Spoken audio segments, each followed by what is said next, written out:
हरिः ओं श्रीमद् वाल्मीकि रामायणे अयोध्याकांडे षष्ठीतमः सर्गः। राजा के लिए कौसल्या का विलाप और कैकेयी की भर्त्सना, मंत्रियों का राजा के शव को तेल से भरे हुए कड़ाह में सुलाना, रानियों का विलाप, पुरी की श्रीहीनता और पुरवासियों का शोक।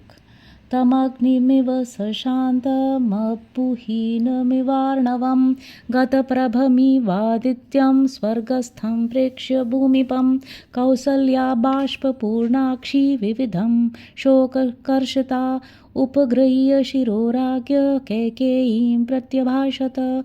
बुझी हुई आग, जलहीन समुद्र तथा प्रभाहीन सूर्य की भांति शोभाहीन हुए दिवंगत राजा का शव देखकर कौसल्या के नेत्रों में आंसू भर आए।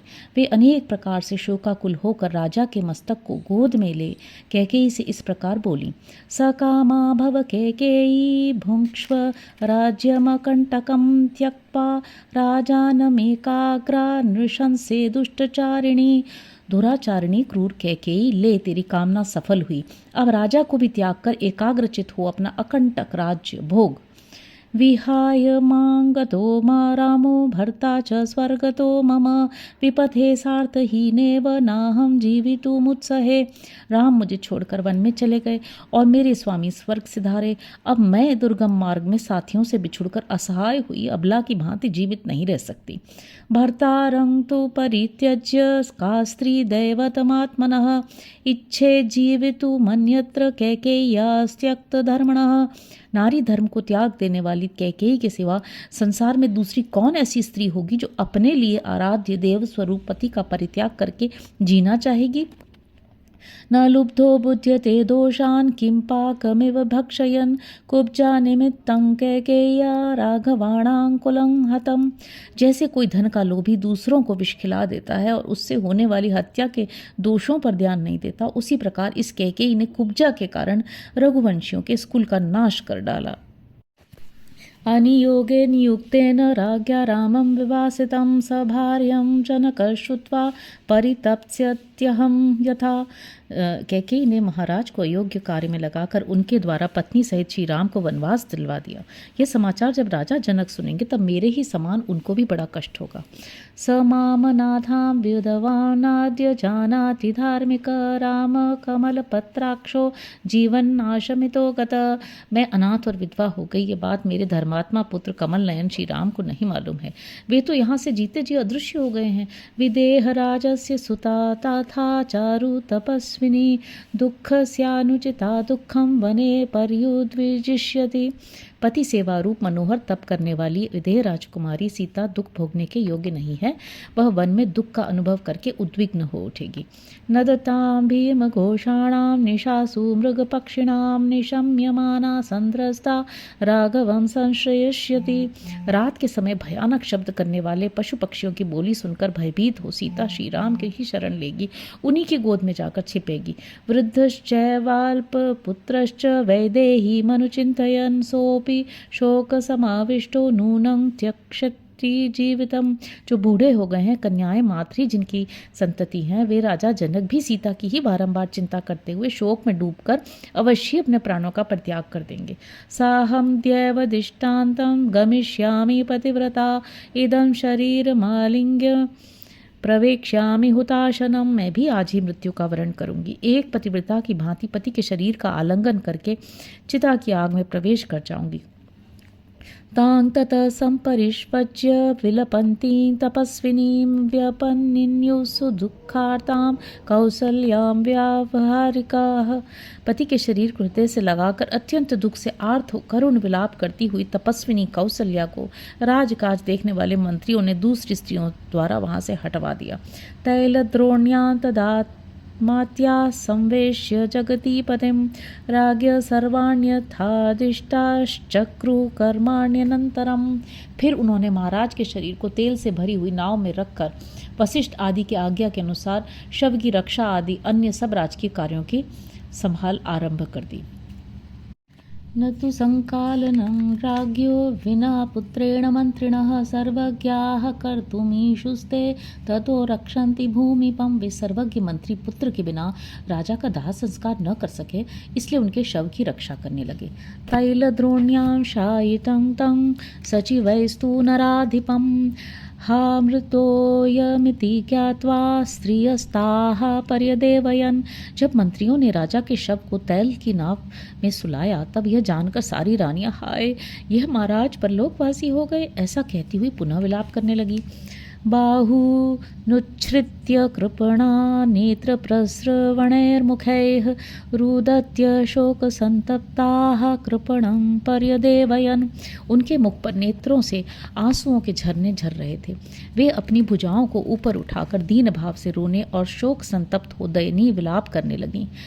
हा महाराज रामेण सततं प्रियवादिना विहीनाः सत्यसन्धेन किमर्थं विजहासिनः।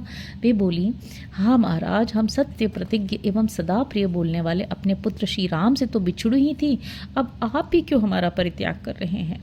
कैकेय्या दुष्ट भावाया राघवेण विवर्जिताः कथं सपत्न्या वत्स्यामः समीपे विधवा वयम। श्री राम से बिछुड़कर हम सब विधवाएं इस दुष्ट विचार वाली सौत कैकेयी के समीप कैसे रहेंगी। सही नाथस् चास्माकं तव च प्रभुरात्मवान् वनं रामो गतः श्रीमान् विहाय नृपति श्रियम्। जो हमारे और आपके भी रक्षक और प्रभु थे, वे मनस्वी श्री रामचंद्र राजलक्ष्मी को छोड़कर वन चले गए। त्वया तेन च वीरेण विना व्यसन मोहिताः कथं वयं निवत्स्यामः कैकेय्या च विदूषिताः। वीरवर श्री राम और आपके भी न रहने से हमारे ऊपर बड़ा भारी संकट आ गया, जिससे हम मोहित हो रही हैं। अब सौत कैकेयी के द्वारा तिरस्कृत हो हम यहाँ कैसे जी सकेंगी। यया च राजा रामश्च लक्ष्मणश्च महाबलः सीतया स संत्यक्ता सा कमन्यम न हास्यति। जिसने राजा का तथा सीता सहित श्री राम और महाबली लक्ष्मण का भी परित्याग कर दिया, वह दूसरे किसका त्याग नहीं करेगी। ताबाष्पेण च संवीताः शोकेन विपुलेन च व्यचेष्टन्त निरानंदा राघवस्य वरश्रिय। रघुकुल नरेश दशरथ की वे सुंदर रानियां महान शोक से ग्रस्त हो आंसू बहाती हुई नाना प्रकार की चेष्टाएं और विलाप कर रही थी। उनका आनंद लुट गया था। निशा नक्षत्र हीनेव श्रीव भर्तु विवर्जिता पुरी नाराजतायोध्या हीना राज्ञा महात्मना। महामना राजा दशरथ से हीन हुई वह अयोध्यापुरी नक्षत्रहीन रात्रि और पति विहीना नारी की भांति श्रीहीन हो गई थी। बाष्प पर्याकुल जना हाहा भूत कुलांगना शून्य चत्वरिवेशमांता नभ्राज यथापुरम। नगर के सभी मनुष्य आंसू बहा रहे थे। कुलवती स्त्रियां हाहाकार कर रही थी। चौराहे तथा घरों के द्वार सूने दिखाई देते थे। इस प्रकार वह पूरी पहले की भांति शोभा नहीं पाती थी। गते तु शोकात त्रिदिवं नराधिपे महीतलस्थासु नृपांगनासु च निवृत्चारः सहसा गतो रविः प्रवृत्चारा रजनीहुपस्थिता। राजा दशरथ शोक व स्वर्ग सिधारे और उनकी रानियां शोक से ही भूतल पर लौटती रहीं। इस शोक में ही सहसा सूर्य की किरणों का प्रचार बंद हो गया और सूर्यदेव अस्त हो गए। तत्पश्चात अंधकार का प्रचार करती हुई रात्रि उपस्थित हुई। ऋते तु पुत्राद दहनम महीपतेर्नारोचयंस्ते सुहृदः समागता इतीव तस्मिन् शयने न्यवेशयन् विचिन्त्य राजा नम चिन्त्य दर्शनम। वहां पधारे हुए सुहृदों ने किसी भी पुत्र के बिना राजा का दाह संस्कार होना नहीं पसंद किया। जब राजा का दर्शन अचिंत्य हो गया, ये सोचते हुए उन सब ने उस तैलपूर्ण कड़ाह में उनके शव को सुरक्षित रख दिया। गत प्रभाद्यौरिव भास्करम विना व्यपेतन नक्षत्र गणीव शर्वरी पुरी बभासे रहिता महात्मना कंठास्त्रकंठा कुलमार्ग चत्वरा। सूर्य के बिना प्रभाहीन आकाश तथा नक्षत्रों के बिना शोभाहीन रात्रि की भांति अयोध्यापुरी महात्मा राजा दशरथ से रहित हो श्रीहीन प्रतीत होती थी।